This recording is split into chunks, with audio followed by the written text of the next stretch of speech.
Good morning, Amador County. This is Supervisor John Plasse, District 1, Amador County, here to give the Board of Supervisors report from yesterday's meeting, August 12th. The first item on our report had to do with the jail property expansion.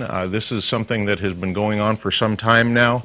Back in 2007, the state came up with a funding mechanism called AB 900 to help local communities construct additional jail facilities to deal with overcrowding issues. And we've been working on this proposal over the years. We've had to demonstrate control of a piece of property, actually have clear fee title to a piece of property suitable for a new jail construction site. That was done by the Board of Supervisors in purchasing the Wicklow Way property up behind Walmart and that section up there.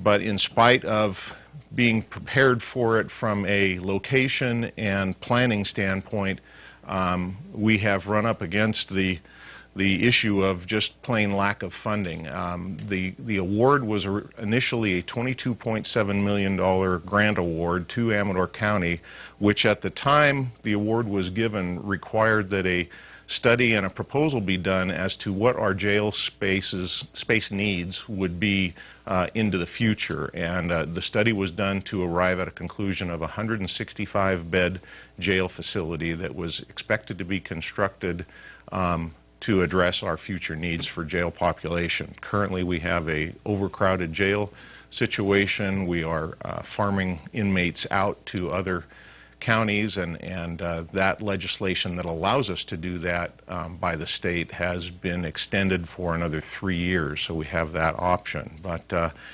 the jail was proposed for a 165-bed facility. The property was acquired. At the time, it required a 25% cash match on the part of counties. We lobbied hard with the CSA, the community.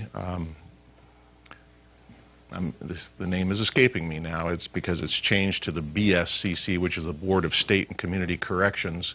Lobbied hard to get that cash match reduced down to 5%, which helped us, but in the end, it still results in about $1.5 million a year in additional staffing costs to staff a facility of that size, on top of additional product needs. The total cost increase to build that facility for us on an annual basis would be about $3.2 million a year. And after months and months of trying to find ways to either finance it and have the funding to cover the debt service costs, it was determined by the Board of Supervisors that we would have to return the grant award issued us in 2007 and continue to work with the Sheriff's Office to find alternative solutions to this overstaffing needs, but we'll have to do something different than utilizing that grant funding.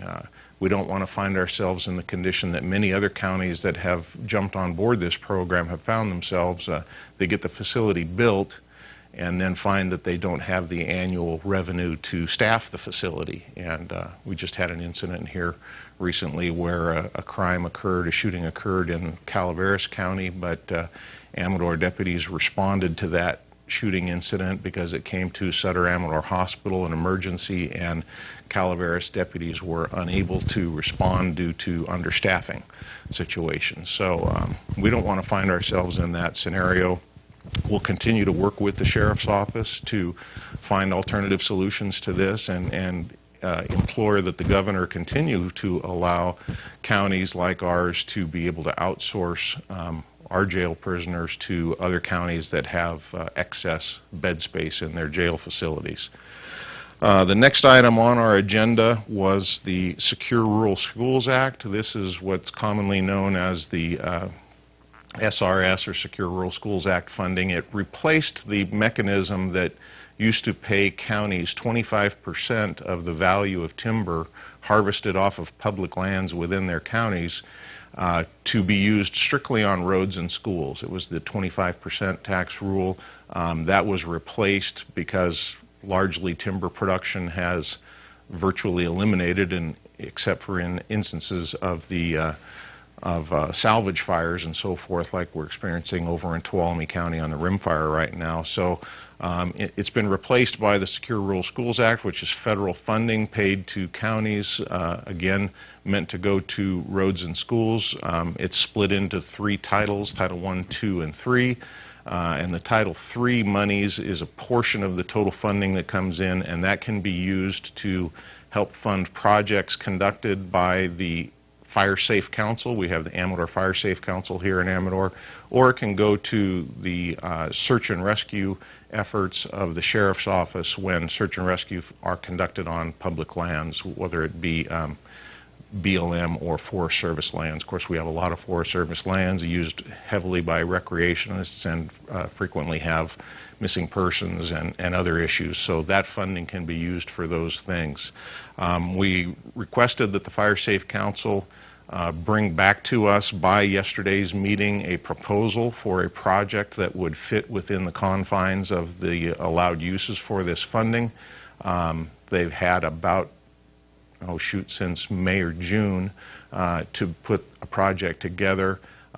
Can't seem to find something that would work well for the use of those fundings, and as of yesterday we're not able to put a project before us that we could potentially help fund and support through this money. So in the end, the board decision was to release those monies to the Sheriff's Office for search and rescue efforts. They can hold those monies and utilize them when and if those instances come along, when we've got a major event that requires helicopter search and things of that nature. It gets very expensive, so it enables the Sheriff's Office to build something of a reserve to fund those kinds of efforts. The last item on our agenda was the Community Development Agency Waste Management. This is a proposal to increase waste or garbage collection services through Waste Services. This is something that I do not vote on individually and therefore recuse myself from these items. I have a close family member that works for ACES and could have a perceived conflict. But a large part of the discussion does revolve around the methodology that the county has put in place with their franchise waste hauler to keep things honest in terms of any rate increases that are requested, not to have sort of an arbitrary, well, fuel prices have gone up, so I need a rate increase, and no real numbers to base that request on. We've conducted what's called the rate adjustment methodology. We are able to, on an every 3-year basis, audit the books of our waste hauler. We audit those through the efforts of a third party so that neither the county or the contractor is required to do those. And that item was continued to a future hearing date due to the lack of Supervisor Boitano not in attendance and me having to recuse myself, left the decision to be made by barely a majority of the board. So it was requested that it be carried forward to a future public hearing or continued. That is the wrap-up for yesterday's meeting, August 12th, 2014. Thank you.